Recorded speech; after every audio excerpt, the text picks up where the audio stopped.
So today is a very momentous occasion in Holly and my life.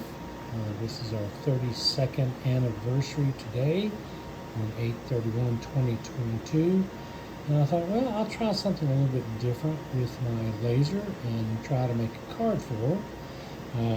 Put the holes in it and drilled it up, and the front of the card says happy anniversary and the date, and it's cut out so you can see down into the card.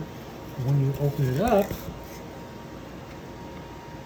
here's to another 32, or better times 10. And if you know us very well, you'll know that means or better times 10 means that we don't always know exactly what we want. But this gives us insurance of what we deserve and desire comes true. So, and then I love you. And Holly has a real aversion to the smell of the wood as it burns or after it's been burnt.